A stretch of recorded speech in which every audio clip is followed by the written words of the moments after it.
Bonjour, nous continuons aujourd'hui notre exploration des raisons qui nous poussent à croire que l'être qui est apparu à Saul et à la féticheuse d'Endor était précisément le prophète Samuel et non pas un mauvais esprit. Dans notre vidéo précédente, nous avions évoqué la première raison qui nous poussait à croire que c'était le prophète Samuel.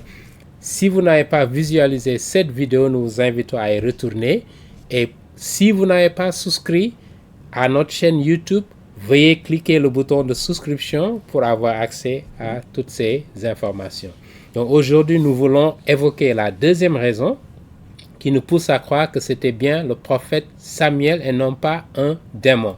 Parce que précisément, lorsque le prophète Samuel est apparu, au verset 15 à 19 du premier livre de Samuel au chapitre 28, nous voyons que Samuel s'adresse directement à Saul en lui disant précisément tout ce qu'il lui avait dit avant qu'il ne meure et lui rappeler ce que Dieu pense de lui, ce que Dieu a décidé par rapport à son sort et en même temps lui annoncer sa mort prochaine. Alors que s'il s'agissait du prophète d'un mauvais esprit, si vous voulez, il ne révélerait pas toute la vérité. Et ça, c'est le propre de Satan, justement, parce que l'évangile de Saint Jean, au chapitre 8, verset 44, la Bible nous rappelle que Satan, c'est le père des menteurs. Précisément, il est caractérisé par ça parce qu'il veut induire les gens en erreur et il veut vous détourner de l'Éternel. D'accord? Voilà pourquoi il ne révèle jamais toute la vérité. Il révèle souvent une part de vérité, ou bien il ne vous dit pas la vérité tout entièrement. Voilà le propre de Satan et voilà le propre des démons, effectivement. Et si nous revenons à la Bible tout au début, au livre de la Genèse, lorsque Adam et Ève dans le jardin ont péché en désobéissant à Dieu, Dieu leur a rappelé justement que si vous mangez du fruit de l'arbre qui est interdit, qui est au milieu du jardin, vous allez mourir. Mais Satan leur a dit autrement. Regardons précisément ce que Satan leur a dit. D'accord? Si nous lisons donc dans la Genèse chapitre 3, verset 3, à partir de 3, 2, la femme répondit au serpent, nous mangeons du fruit des arbres du jardin, mais quant au fruit de l'arbre qui est au milieu du jardin, Dieu a dit, vous n'en mangerez point et vous n'y toucherez point, de peur que vous ne mouriez. Alors le serpent, qui est Satan lui-même, dit à la femme, vous ne mourrez point. Vous voyez? Mais Dieu sait que le jour où vous en mangerez, vos yeux s'ouvriront et que vous serez comme des dieux connaissant le bien et le mal. Voilà ce que Satan a dit à Ève dans le jardin. Deux mensonges ici qu'on peut retenir. Premièrement, il a dit à Ève, vous n'allez pas mourir. C'était un mensonge. Pourquoi? Parce qu'à partir du moment, dès l'instant qu'Adam et Ève ont mangé du fruit qui était interdit, qui était au milieu du jardin, ils ont été séparés de Dieu spirituellement, disons, donc une mort spirituelle. D'accord? Et leur mort physique n'est intervenue que des siècles après. D'accord? Mais cela ne veut pas dire que ce que Dieu avait dit n'était pas vrai. Pourquoi? Parce que justement, Dieu nous rappelle dans la lettre de Saint Paul aux Romains chapitre 5 verset 12 que par le péché, la mort physique, en d'autres termes, est entrée dans cet univers. D'accord?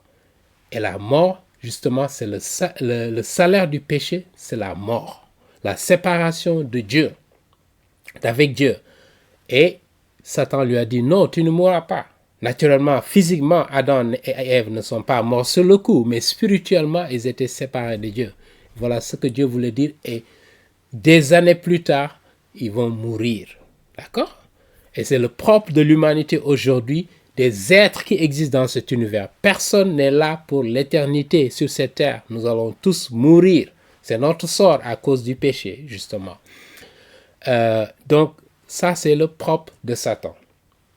Et naturellement, Saul a utilisé les méthodes de Satan. En mentant, Dieu lui a dit, débarrasse-toi des Amalécites. Dans le premier livre de Samuel, chapitre 15, vous pouvez y retourner, versets 13 à 15 et aussi verset 20, où Saul ment précisément en disant à Dieu, oh, j'ai tué tous ces hommes et j'ai gardé une partie simplement pour des sacrifices. Dieu lui a dit, j'ai pas besoin de ton sacrifice, j'ai plutôt besoin de ton obéissance. D'accord? Voilà comment Satan induit les gens en erreur. Si vous prenez dans l'évangile de Matthieu au chapitre 4, la tentation de Jésus, après 40 jours et 40 nuits de jeûne, Jésus-Christ était fatigué et Satan lui est apparu à ce moment parce qu'il était affaibli et avait faim. Il lui a dit, si tu es le Fils de Dieu, sachant que Jésus-Christ est bien le Fils de Dieu, il lui dit, si tu es le Fils de Dieu, transforme ces pierres en pain. D'accord? Et Jésus-Christ lui a cité la parole de Dieu dans Deutéronome chapitre 8, verset 3, en lui rappelant que l'homme ne vit pas seulement de pain, de la nourriture physique, mais il vit de la parole de Dieu, qui est la nourriture spirituelle et qui nous rassasie, qui est seul capable de nous rassasier, parce que ce que nous mangeons, le pain physique, demain on va revenir pour le manger. Mais la parole de Dieu qui nous donne la vie éternelle nous rassasie. D'accord? Et c'est cette nourriture-là dont nous avons besoin, nous les chrétiens. D'accord? Satan également, une deuxième tentation, lui cite le psaume 91 au verset 11 et 12, en faisant une lecture sélective et biaisée. C'est ce que Satan fait. Au lieu de dévoiler toute la vérité, il dévoile une partie de la vérité. D'accord? Pour vous confondre, pour vous induire en erreur et vous éloigner de l'Éternel. C'est ça son objectif principal. Parce qu'il sait que il va aller à l'enfer. C'est son sort. D'accord? Donc il veut entraîner le maximum d'individus à l'enfer avec lui. D'accord? Parce que les anges n'ont pas la capacité de se repentir. Ils ont péché et ils sont condamnés pour l'éternité. Dieu, par contre, donne aux individus, aux êtres humains, l'opportunité de se repentir. Et si vous êtes dans ces pratiques de divination, ces pratiques de sorcellerie, de fétichisme, Dieu vous invite à la repentance. Vous avez encore une chance de vous repentir si vous êtes en vie. Et au moment où vous quittez cette vie, si vous n'êtes pas repenti, il vous dit que vous serez séparés de lui pour l'éternité, comme le roi Saul. D'accord? Dans la deuxième épître de Saint Paul aux Corinthiens, nous lisons ce que la Bible nous dit, chapitre 11, versets 3 à 4 et versets 13 à 14. Lisons. Toutefois, de même que le serpent, qui est Satan, séduisit Ève par sa ruse, je crains que vos pensées ne se corrompent et ne se détournent de la simplicité à l'égard de Christ. Car si quelqu'un vient vous prêcher un autre Jésus, voilà ce que Satan utilise justement, d'autres religions, fausses religions, de faux prophètes qui enseignent un faux Jésus, d'accord? Parce qu'il n'y a que la Bible qui enseigne le vrai Jésus, que celui que nous avons prêché. Ou si vous recevez un autre esprit que celui que vous avez reçu, ou un autre évangile, parce que nous avons des gens qui prêchent un autre évangile, comme les témoins de Jéhovah, comme les Mormons en particulier également, et combien d'autres qui enseignent de faux évangiles, que celui que vous avez embrassé, vous le supporterez fort bien, les faux prophètes justement. Et si nous allons au verset 13, il dit, ces hommes-là sont de faux apôtres, Saint Paul qui s'adresse à ces gens, des ouvriers trompeurs déguisés en apôtres de Christ, mais ils travaillent pour Satan. Et cela n'est pas étonnant, puisque Satan lui-même se déguise en ange de lumière. Voilà comment Satan opère. Il ne révèle pas toute la vérité, il vous révèle une partie de la vérité pour vous induire en erreur et vous détourner de l'Éternel. Voilà un premier argument qui nous pousse à croire que le prophète Samuel, c'est lui qui est apparu et non pas un mauvais esprit. D'accord? Une autre observation que nous pouvons faire, Dieu qui condamne ces pratiques de divination. D'accord? Ici dans le premier livre de Samuel, chapitre 28. On se pose la question, comment se fait-il qu'il a fait monter le prophète Samuel lui-même? Est-ce qu'il s'est associé à ces pratiques de divination? Absolument pas, parce que Dieu ne se contredit pas, Dieu ne ment pas, il n'est pas un être humain pour mentir. La Bible nous dit, dans le livre des Nombres, chapitre 23, verset 19, il est l'Éternel, il est Dieu lui-même. Donc il ne peut pas se contredire dans ce qu'il dit. S'il a fait venir le prophète Samuel pour s'adresser à Saul, au roi Saul, qui cherchait justement désespérément une parole de l'Éternel. Dieu l'a retrouvé dans ses propres pratiques de divination qu'il a interdit pour s'adresser à lui et pour attirer son attention. Mais cela ne veut pas dire que Dieu cautionne ces pratiques de divination ou Dieu cautionne le contact avec les morts. D'accord? Faire revenir Samuel à la vie ne signifie pas que Dieu cautionne l'apparition des morts, le contact des morts avec les vivants. C'est interdit. D'accord? Nous avions évoqué un certain nombre de passages dans nos vidéos précédentes où Dieu clairement confirme que les pratiques de divination sont une abomination à ses yeux et donc sont interdites. D'accord? Revenons sur ces passages-là. Le premier livre des Chroniques, chapitre 10, verset 13. Le livre de Lévitique, chapitre 19, verset 31. Au chapitre 20 également, versets 6 et 27. Vous pouvez y retourner. Le livre de Deutéronome, au chapitre 18, verset 9 à 14. Mais pas seulement dans l'Ancien Testament, mais également dans le Nouveau Testament. Et nous y reviendrons dans la lettre de Saint Paul aux Galates, chapitre 5, verset 19 à 21. D'accord? Voilà ce que la Bible nous dit. Et donc, si Dieu dit tout cela pour interdire ces pratiques de divination, de sorcellerie, de fétichisme et de contact avec les morts, c'est que il ne va pas faire venir son prophète pour dire que cautionner ce type de pratique. Non, c'est pour réprimander Saint Paul et en même temps pour rappeler indirectement à la féticheuse qu'ils ont des pouvoirs limités. Les féticheurs vous font croire en généralement qu'ils ont des pouvoirs extraordinaires. Mais on voit ici les limites de ces féticheurs-là, justement.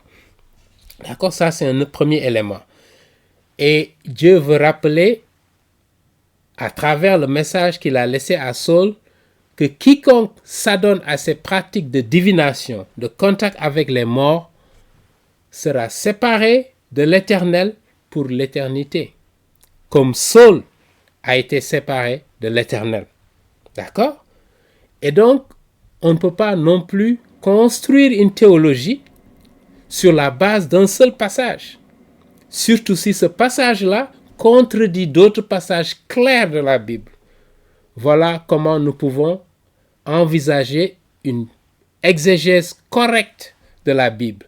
C'est que tout passage qu'on interprète doit l'être à la lumière des autres passages qui sont clairs. Nous venons d'évoquer au moins 5 passages de l'Ancien Testament et du Nouveau Testament qui tous interdisent, d'accord, le recours à ces pratiques de divination, de fétichisme ou de contact avec les morts. Comment Dieu donc pourrait-il cautionner l'apparition de son prophète pour dire que il est permis de prendre contact avec les morts? Non, la Bible est absolument claire de ce point de vue. Et en dernier lieu, on peut se poser la question, donc pourquoi Dieu devait-il faire revenir un Samuel?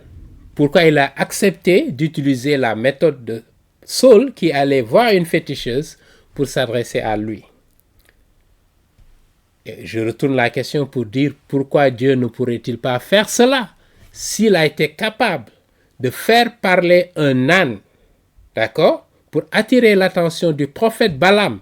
Le prophète Balaam, justement, qui cherchait à maudire les Israélites qui étaient en partance vers la terre promise lorsqu'ils ont été confrontés aux Moabites. D'accord? Un peuple dont le roi était Balak. Et Balak, voyant une armée israélienne impressionnante, a eu peur. Il a demandé au prophète Balaam de maudire les Israélites afin que lui, il puisse remporter la victoire. Donc, Dieu a fait parler un âne, d'accord? Il a fait voir à un âne ce que le prophète Balaam qui était monté sur cet âne n'a pas vu, donc pour attirer son attention. Donc, si Dieu est capable de faire cela, pourquoi ne serait-il pas capable de faire monter le prophète Samuel dans ces pratiques de divination-là, justement pour réprimander pour s'assurer que les êtres humains, le peuple juif, les chrétiens, ses enfants, puissent reconnaître que ces pratiques-là sont abominables aux yeux de Dieu. Je m'arrête ici et dans une prochaine vidéo, nous reviendrons sur d'autres raisons qui nous poussent à croire qu'il s'agissait bien du prophète Samuel qui est apparu à Saul et à la féticheuse d'Endor.